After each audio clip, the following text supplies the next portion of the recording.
Hi everyone! Today, I want to talk about a topic that is deeply personal, complex, and incredibly important: gender and sexuality. In our society, there is still a lot of misunderstanding, stigma, and discrimination around this topic or these issues.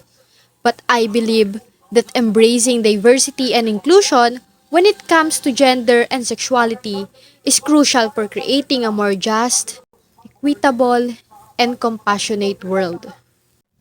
I know this topic is personal for me because I identify as non-binary. Growing up, I always felt like I didn't fit neatly in the categories of boy or girl. I love playing with dolls with my two girl cousins, but at the same time, I also love playing basketball with my brother, wearing dresses and jeans, and I also love to wear my brother's clothes. I was interested in both masculine and feminine things. It wasn't until I was in a teenage year that I learned about gender being a spectrum and that were other identities beyond just male and female. When I discovered the term non-binary, it was like a light bulb went up. I finally had language to describe my experience and identity. It was incredibly affirming and validating. But before we start the discussion about gender and sexuality, let's define first what is gender and other some key terms related to gender. Gender refers to the socially constructed roles, behaviors, activities, and attributes that a society considers appropriate for men, women, and other identities. Gender exists on a spectrum and is distinct from the sex you were assigned at birth. Some key points about gender. Gender is not binary. It means there are more than two genders. It's not only girls and boy. Gender identity is internal, and each person's know their own gender. Gender expression. Gender expression is external, and how you express your gender is through clothes, behavior, interest, etc. After we define gender, now let's define what is sexuality. Sexuality refers to your sexual orientation, sexual identity, sexual practices, and sexual desires.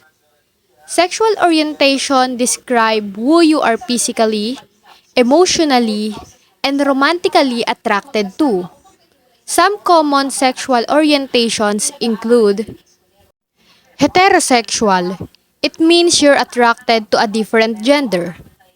Heterosexual men are sexually or romantically attracted to women, and heterosexual women are sexually or romantically attracted to men. Next, homosexual. It means you're attracted to the same gender. A person, usually a man, who is sexually attracted to the people of the same gender or same sex. Bisexual means you're attracted to two or more gender. A person who experiences emotional, romantic, and or sexual attractions to or engages in romantic or sexual relationship with more than one sex or gender. Pansexual, it means you're attracted to people regardless of gender. Pansexual people may be attracted to some people and not others. But the gender of the people does not matter. People of any gender identity can and do identify as pansexual. And lastly, asexual. It means you're little or no sexual attraction. Someone who is asexual does not experience sexual attraction and or doesn't desire sexual contact. An asexual person might not experience sexual attraction, but then could certainly experience romantic attraction. Sexuality exists on a spectrum and can be fluid and change over time. It's important to respect each person's right to identify their own sexuality. So the question is, why does embracing gender and sexual diversity matter? There are several key reasons. First, it's a human rights issue. Everyone deserves to be treated with dignity and respect, regardless of their gender identity or sexual orientation. Discrimination and oppression based on these identities is a violation of human rights. Second, it's about mental health. Lack of acceptance and support can lead to higher rates of depression, anxiety, substance abuse, and suicides among LGBTQ plus individuals. Inclusions and affirmation are crucial for well-being. Third, it's about equality.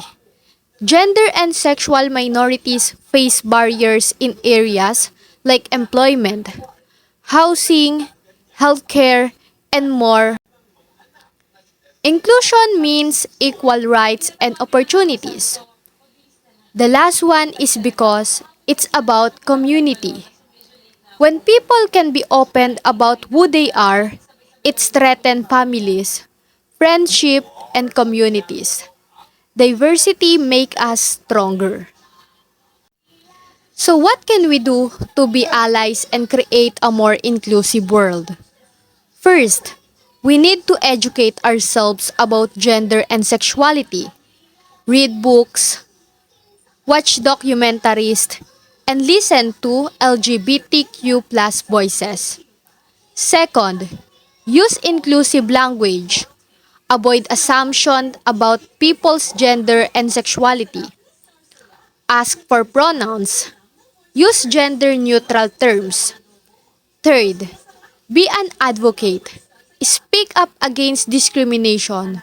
Support LGBTQ plus rights. Donate to organizations that support their community. And the fourth one is to be a good listener. If someone shares their identity with you, listen with compassion, avoid judgment, and offer support.